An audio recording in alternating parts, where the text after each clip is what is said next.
Bonjour à toutes et à tous, je suis René Pelletier. Bienvenue sur ma chaîne et un grand merci à toutes celles et ceux qui s'abonnent et regardent mes vidéos. Installez-vous confortablement, découvrons le sujet du jour. Le sujet du jour, c'est Prix Extension Bois, les tarifs 2023 par solution et superficie. Et je vais aller beaucoup plus loin qu'une simple fourchette au mètre carré, parce que le vrai problème quand on prépare un agrandissement, ce n'est pas seulement de connaître un prix moyen, c'est de comprendre pourquoi deux projets de même surface peuvent afficher des écarts de plusieurs dizaines de milliers d'euros. Et si vous restez jusqu'au bout, vous allez voir qu'un projet qui paraît abordable sur le papier peut devenir nettement plus coûteux à cause de quelques choix techniques très concrets, alors qu'à l'inverse, certaines solutions permettent de garder un budget cohérent sans sacrifier ni le confort ni la qualité. Quand on parle d'extension bois en 2023, il faut d'abord avoir en tête qu'il n'existe pas un seul prix, mais plusieurs niveaux de budget selon la nature du projet. Son degré de finition, la complexité du terrain, la structure existante, le type d'extension, les performances thermiques recherchées et le niveau d'intervention sur la maison. En pratique, on peut rencontrer des projets très simples, compacts, bien pensés, qui restent dans une enveloppe mesurée, et d'autres qui explosent rapidement les coûts parce qu'ils impliquent des reprises structurelles, une architecture plus ambitieuse, de grandes ouvertures, des raccordements complexes ou des finitions haut de gamme. Le bois reste pourtant l'une des solutions les plus appréciées pour agrandir une maison, et ce n'est pas un hasard. Il permet un chantier souvent plus rapide, une structure plus légère que le maçonné, une bonne performance thermique, une esthétique chaleureuse et une grande souplesse de conception. Mais il ne faut pas tomber dans l'idée simpliste selon laquelle une extension bois est automatiquement bon marché. En 2023, avec l'évolution du coût des matériaux, de la main-d'œuvre, de l'énergie et du transport, les budgets ont été tirés vers le haut, et la meilleure façon de préparer son projet reste de raisonner par solution et par superficie, tout en intégrant les postes annexes que beaucoup oublient au départ. Si je prends une vision d'ensemble, une extension bois entrée de gamme, simple, bien rectangulaire, sur terrain accessible, avec des prestations standards, peut commencer autour de 1 500 à 2 000 euros par mètre carré, mais cette fourchette basse correspond à des cas vraiment cadrés.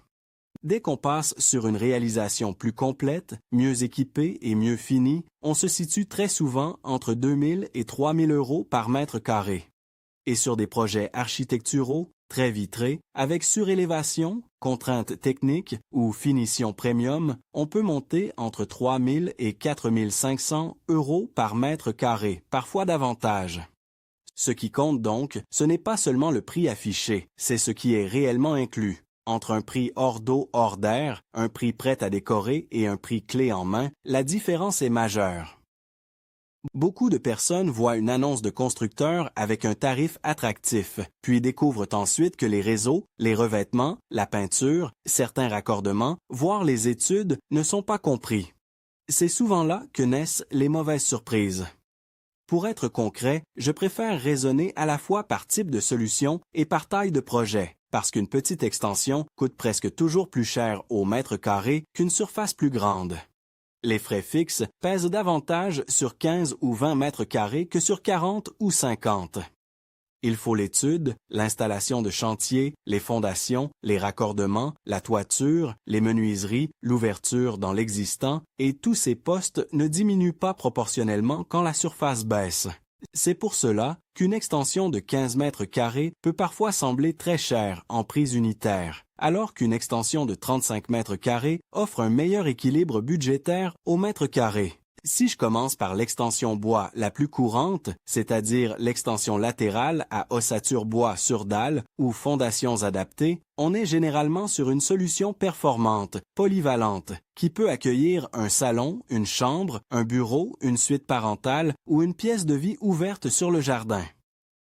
En 2023, pour ce type de réalisation, je dirais qu'une base réaliste se situe souvent entre 1 800 et 3 000 euros par mètre carré selon le niveau de finition.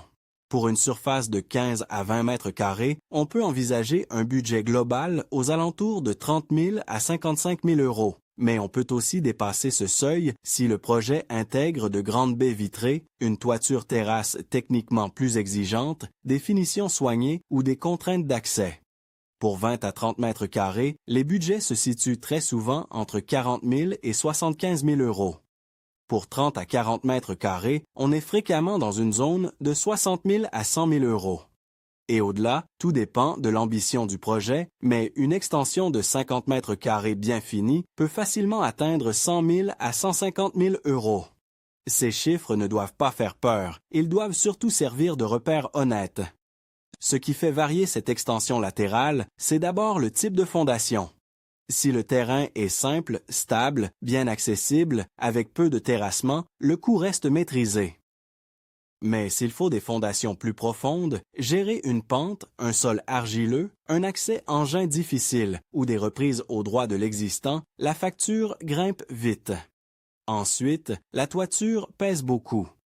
Une toiture monopente ou à 2 pans classique sera généralement plus économique qu'une toiture terrasse bien conçue avec étanchéité, acrotère, évacuation, isolation spécifique et traitement soigneux des ponts thermiques. Les menuiseries ont aussi un impact énorme. Une extension avec 1 ou 2 ouvertures standards n'a rien à voir avec un projet vitré sur toute la façade, avec baies coulissantes, aluminium grand format, châssis fixe, ouvrant caché et seuil travaillé. Une autre solution très demandée, c'est la véranda ou l'extension de type véranda en structure bois. Ici, il faut faire attention aux mots, parce qu'une véranda au sens classique n'offre pas toujours le même niveau de confort qu'une véritable extension habitable à l'année. Une véranda bois bien isolée, pensée comme une pièce de vie, peut représenter une belle solution, mais elle exige une vraie qualité d'isolation, de ventilation et de gestion solaire. En 2023, on peut voir des tarifs autour de 1 200 à 2 500 euros par mètre carré pour des configurations simples. Mais pour une vraie pièce confortable été comme hiver, on se rapproche souvent du coût d'une extension habitable classique, voire on le dépasse si la surface vitrée est importante. Pour une petite surface de 10 à 15 mètres carrés, on peut être autour de 18 000 à 35 000 euros, tandis qu'une grande véranda bois bien équipée de 20 à 30 mètres carrés peut rapidement aller de 35 000 à 70 000 euros. Le point clé ici, c'est que plus il y a de vitrage, plus il faut investir dans la qualité des menuiseries, du vitrage et de la protection solaire pour éviter la surchauffe l'été et les déperditions l'hiver. Une véranda qui semble économique au départ peut devenir décevante si elle est inconfortable une partie de l'année. Ensuite, il y a la surélévation bois, qui est souvent choisie quand le terrain ne permet pas d'extension au sol ou quand on veut gagner de la surface sans empiéter sur le jardin. C'est une solution particulièrement pertinente avec le bois, justement parce que la structure est plus légère qu'une construction maçonnée. Mais il faut être très clair, c'est aussi l'une des solutions les plus techniques. Pourquoi? Parce qu'il ne s'agit pas seulement de construire en plus, il faut d'abord vérifier que la maison existante peut recevoir cette charge supplémentaire, adapter la structure, déposer ou modifier la toiture, parfois renforcer les murs porteurs ou les planchers, gérer les circulations, l'escalier, les réseaux, l'étanchéité et la cohabitation avec l'existant. En 2023, une surélévation bois se situe souvent entre 2 500 et 4 500 euros par mètre carré, parfois plus sur les projets très complexes. Pour 20 mètres carrés, on peut être entre 50 000 et 90 000 euros. Pour 30 mètres carrés, entre 75 000 et 130 000 euros. Pour 40 mètres carrés, on peut dépasser 150 000 euros selon les contraintes. La surélévation n'est donc pas la solution la moins chère, mais elle peut être la plus rationnelle quand le foncier est limité et qu'on veut valoriser fortement la maison. Il y a aussi le cas des modules ou extensions bois préfabriqués en atelier. Cette solution séduit beaucoup parce qu'elle promet un chantier plus court, une meilleure maîtrise de fabrication et parfois un budget plus prévisible. C'est souvent vrai, mais il faut nuancer. Un module préfabriqué ne veut pas dire automatiquement prix cassé. En 2023, selon le niveau d'équipement, on peut être entre 1 800 et 3 200 euros par mètre carré, voire davantage pour du haut de gamme. L'intérêt principal, c'est la rapidité d'exécution sur site et une certaine industrialisation du process. Pour une petite extension de 15 à 20 mètres carrés, on peut tabler sur 30 000 à 55 000 euros. Mais encore une fois, tout dépend de ce qui est inclus. Le transport, Le levage par grue, les fondations, les raccordements et les finitions intérieures peuvent faire varier très sensiblement le total. Si le terrain est difficile d'accès, la préfabrication peut perdre une partie de son avantage économique. Parmi les solutions, on trouve aussi les extensions bois dites hors d'eau, hors d'air ou en kit partiellement monté, qui attirent ceux qui veulent réduire les coûts en réalisant eux-mêmes une partie du second œuvre. Sur le papier, on peut voir des prix beaucoup plus bas, parfois à partir de 800 à 1500 € par mètre carré pour la fourniture, ou une structure très partiellement achevée. Mais il faut être prudent, parce que ce n'est pas comparable à une extension livrée habitable. Une fois qu'on ajoute fondation, montage, isolation complémentaire si nécessaire, cloison, électricité, chauffage, plomberie, revêtement, peinture, raccordement, étanchéité périphérique et finition, le budget final remonte fortement. Ce type de solution peut être intéressant si l'on a de vraies compétences, du temps, une excellente organisation et une conscience précise des coûts cachés. Sinon, ce qui semblait être une économie au départ peut se transformer en projet long, stressant et finalement pas si rentable. Maintenant, si je raisonne purement par superficie, on peut mieux visualiser le budget. Pour une micro-extension bois d'environ 10 à 15 mètres carrés, par exemple pour un bureau, une petite chambre ou une entrée agrandie, le budget 2023 se situe souvent entre 20 000 et 45 000 € selon le niveau de finition. Le prix au mètre carré est élevé parce que les coûts fixes sont très présents. Pour 15 à 20 mètres carrés, surface très fréquente pour une chambre ou un petit salon, on est généralement entre 30 000 et 55 000 € pour quelque chose de sérieux et bien fini. Pour 20 à 30 mètres carrés, qui permet déjà une vraie pièce de vie ou une suite, le budget réaliste se situe souvent entre 40 000 et 75 000 €, avec des projets plus ambitieux qui peuvent passer au-dessus. Pour 30 à 40 mètres carrés, on est fréquemment entre 60 000 et 100 000 €. Et pour 40 à 50 mètres carrés, la plupart des projets complets se positionnent quelque part entre 80 000 et 130 000 €, parfois plus selon l'architecture et les prestations. La logique importante à retenir, c'est qu'à mesure que la superficie augmente, le prix unitaire peut légèrement baisser, mais le budget global monte très vite, surtout si l'on transforme l'extension en véritable pièce premium avec cuisine, salle d'eau ou grande surface vitrée. Justement, parlons des pièces à créer, parce que ce n'est pas la même chose de faire un volume simple et de faire une extension techniquement équipée.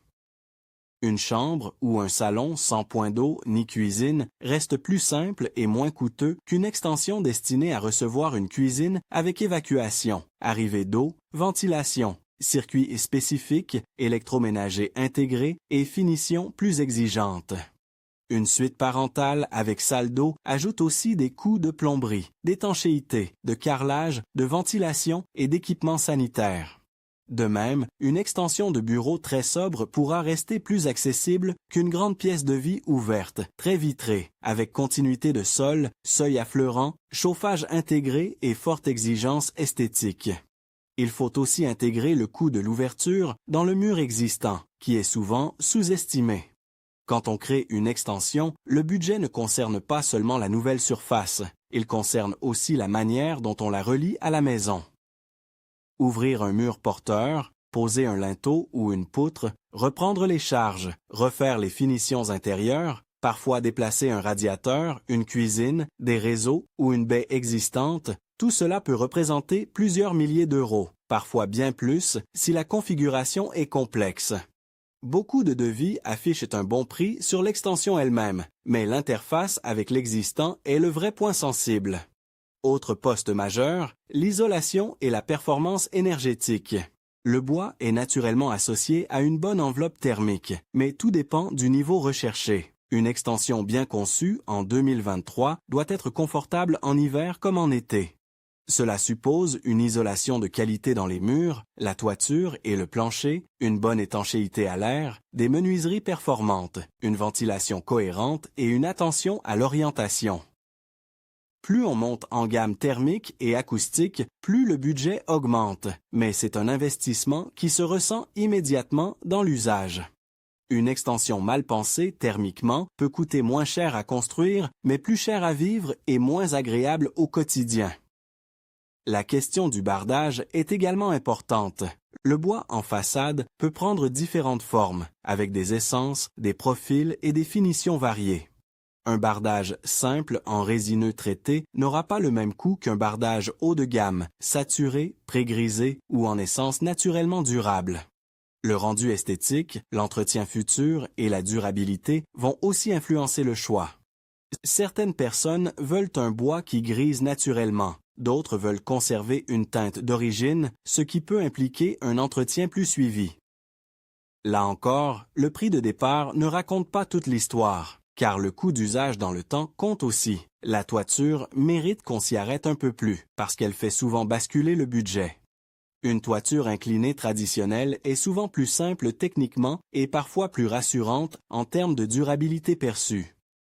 Une toiture terrasse, très appréciée pour son style contemporain, demande une parfaite maîtrise de l'étanchéité, des relevés, des évacuations et de la gestion de l'eau. Elle peut aussi devenir support d'un toit végétalisé, ce qui ajoute encore du coût. Le choix est architectural, mais il est aussi financier. Il faut savoir qu'une toiture terrasse mal exécutée peut coûter très cher à réparer ensuite, donc ce n'est pas un poste sur lequel il faut choisir uniquement le devis le plus bas. Le chauffage et la ventilation sont d'autres variables souvent mises de côté au début. Si l'extension est petite et bien isolée, un simple émetteur électrique performant peut suffire dans certains cas. Mais si l'objectif est une grande pièce de vie intégrée, on cherche souvent une cohérence avec le chauffage existant, par exemple un plancher chauffant, un raccordement au réseau actuel, une pompe à chaleur ou une solution mixte.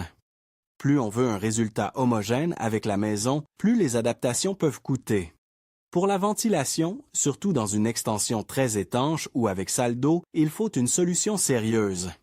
Négliger ce point peut entraîner de l'inconfort, de la condensation et une qualité d'air médiocre. Il y a ensuite tous les coûts périphériques, ceux qu'on a tendance à oublier parce qu'ils n'apparaissent pas dans l'image mentale de l'extension. Je pense aux études, aux formalités, à l'assurance, au terrassement, à l'évacuation des déblais, au raccordement électrique, à l'eau, à l'assainissement si nécessaire, à la remise en état des abords, à la terrasse, aux descentes d'eau pluviale, à l'éclairage extérieur, au seuil, aux reprises de façade de la maison existante et aux éventuels aménagements intérieurs liés à la nouvelle circulation. Individuellement, chaque poste peut sembler secondaire, mais cumulé, il représente parfois une somme importante. C'est pour cela qu'un budget réaliste doit toujours prévoir une marge de sécurité. En 2023, sur ce type de projet, je trouve qu'une réserve de 5 à 10% minimum est sage, surtout si l'on intervient sur un bâti ancien où des surprises peuvent apparaître une fois le chantier lancé. Si je compare rapidement l'extension bois à d'autres solutions, le bois reste très compétitif en délai de chantier, en performance et en poids structurel. Il est souvent particulièrement pertinent pour les surélévations, les terrains difficiles, les projets contemporains et les agrandissements rapides.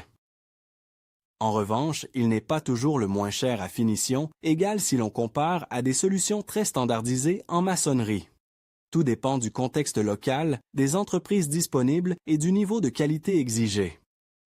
Mais dans l'ensemble, l'extension bois garde de solides arguments, surtout si l'on valorise l'isolation, la rapidité et l'esthétique.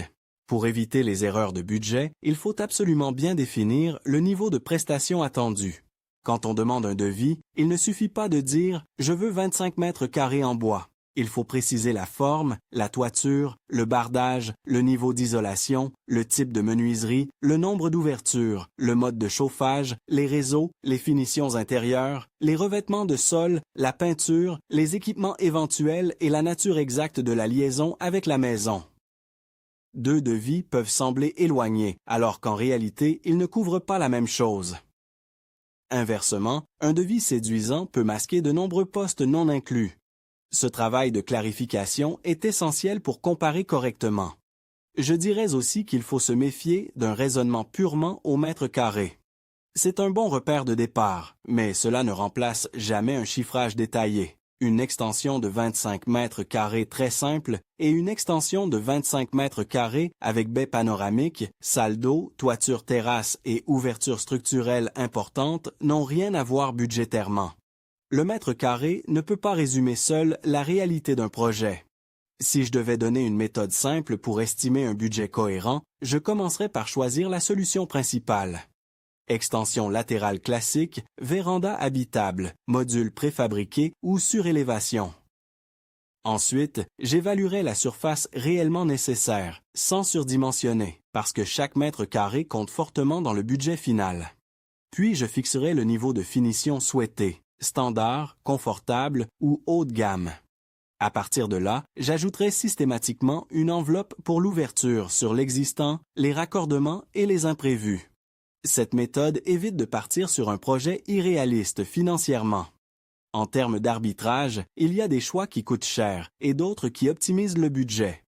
Une forme compacte, peu décrochée, réduit les coûts. Une toiture simple aide aussi. Limiter les très grandes portées et les baies hors normes peut préserver le budget. Utiliser des finitions intérieures maîtrisées, sans aller sur du premium partout, permet souvent de concentrer l'investissement sur l'enveloppe, l'isolation et les menuiseries, c'est-à-dire les éléments qui comptent le plus dans la durée. À l'inverse, les effets d'architecture très marqués, les angles complexes, les porte-à-faux, les très grandes surfaces vitrées et les finitions luxueuses font rapidement monter la note. Ce n'est pas un problème si le budget le permet, mais il faut en avoir conscience dès le départ. En 2023, pour résumer de manière honnête, je considère qu'une extension bois sérieuse et habitable se situe le plus souvent dans une grande fourchette de 1 800 à 3 500 € par mètre carré, avec des cases en dessous pour des projets simples ou partiellement auto-réalisés, et des cas au-dessus pour les surélévations et les réalisations haut de gamme. Pour une petite extension de 15 à 20 mètres carrés, viser 30 000 à 55 000 € reste une base réaliste. Pour 20 à 30 mètres carrés, 40 000 à 75 000 € est une zone fréquente. Pour 30 à 40 mètres carrés, 60 000 à 100 000 € constitue un ordre de grandeur crédible. Et pour une surélévation ou un projet complexe, il faut assumer des montants nettement plus élevés. Le plus important, au fond, c'est d'adapter la solution à son usage réel. Si l'objectif est d'ajouter une chambre confortable, on n'a pas forcément besoin d'une architecture très compliquée. Si l'enjeu est de créer une grande pièce de vie lumineuse qui transforme la maison, le budget doit être à la hauteur de cette ambition. Une extension réussie n'est pas celle qui coûte le moins cher sur le devis initial, c'est celle qui répond aux besoins, reste agréable à vivre, s'intègre bien à la maison et ne génère pas de mauvaises surprises après coup.